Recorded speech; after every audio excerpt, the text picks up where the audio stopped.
तुम्हारा नेचर, तुम्हारा क्रोध करना, तुम्हारा बहुत बोलना, तुम्हारा यहाँ वहाँ काम चोरी करना, या सही तरीके से अपने आप को नहीं समझना। 90% लोग कहते हैं कि मैं सरकारी परीक्षाएं दे रहा हूं और मैं सफल नहीं हो रहा।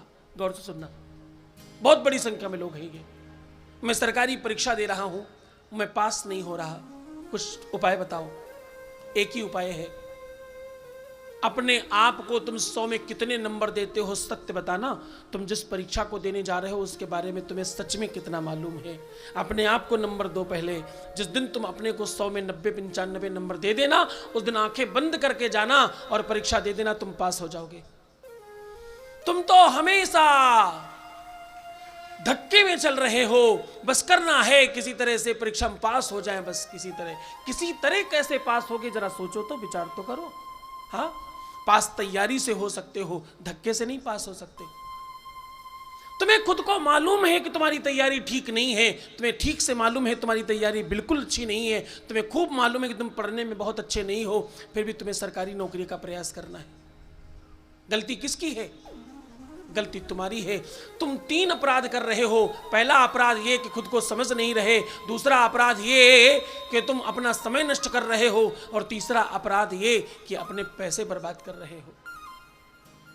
तुम जो हो वो समझो, उसी के अनुकूल काम करो। सच में तुम्हारे नंबर 99.9% वाले अगर तुम बच्चे हो, तुम किसी भी चीज की तैयारी करो, परमात्मा तुम्हारा सपोर्ट करेगा और सहयोग करेगा और तुम सफल भी होगे। हाँ, तुम एवरेज वाले बच्चे हो, धक्का मार मार के तुम्हें पास कराया गया है और डंडों से पीट पीट कर तुम्हें स्कूल भेजा गया है, तुम्हें जैसे तैसे पास कराया जाता है और जैसे तैसे तुम्हें पढ़ने में बिठाया जाता है, और तुम सरकारी नौकरी के लिए प्रयास करोगे, नहीं होगा। तुमको तुम देख रहे हो। हमेशा सामान्य इंसान से असामान्य काम करवाने की इच्छा रखना काम को खराब करने जैसा होता है। हाँ, आप एक बार सोच कर देखो, विचार करके देखो, जिसको कोई काम ना आता हो उससे कराया जाए तो क्या होगा?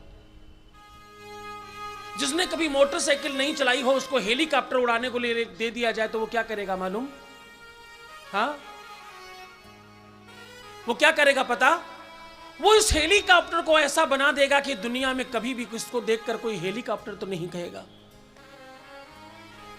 क्योंकि वो कहां भेड़ेगा और क्या क्या उसकी दुर्दशा करेगा ये हेलीकॉप्टर को भी नहीं पता।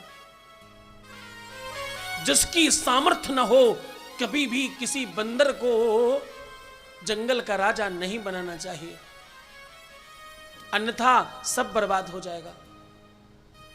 जिसे नहीं मालूम उसे नहीं ही मालूम, आप 50 बार करवा लो, नहीं मालूम मतलब नहीं मालूम, वो कुछ में कुछ छोड़ देगा ही देगा। चाहे इतना सही कुछ कह दे, वो रख ही देगा, कुछ में कुछ कमी छोड़ेगा ही छोड़ेगा। उसे नहीं आता, क्योंकि उसे मालूम ही नहीं है करना, और ना ही वो करने की इच्छा रखता है। वो तो बस धक्के में चल रहा है। जितने दिन चल रही काम उतने दिन गाड़ी चल रही है। एक दिन गाड़ी से उतर जाएंगे, दूसरी गाड़ी में पकड़ बैठेंगे। अब सफर है, यात्रा है, जीवन कट जाएगी। हाँ, गाड़ी परिवर्तित करने से कभी भी सफर नहीं कटता। सफर तब कटता है जब तुम्हारी अपनी गाड़ी हो और तुम उसमें बैठकर बिल्कुल एकाकी चल रहे हो, और तुम्हें मालूम हो तुम्हें कहां पहुंचना है। तुम्हें मालूम ही नहीं तुम्हें कहां पहुंचना है। रात में तुम सोते हो, सुबह जगते हो और दिन भर भोजन करते हो। बस वही रोज की दिनचर्या चल रही है, कुछ भी खास नहीं है। 2 काम खास करना आज से, ओम नमः शिवाय खूब जाप करना और बार बार बोलना, मेरा हर पल हर क्षण शिवमय हो रहा है और सुखमय हो रहा है। क्या हो रहा है? शिवमय हो रहा है। जब शिवमय होगा तो सुखमय होगा ही होगा, इसमें कोई संदेह नहीं। हाँ,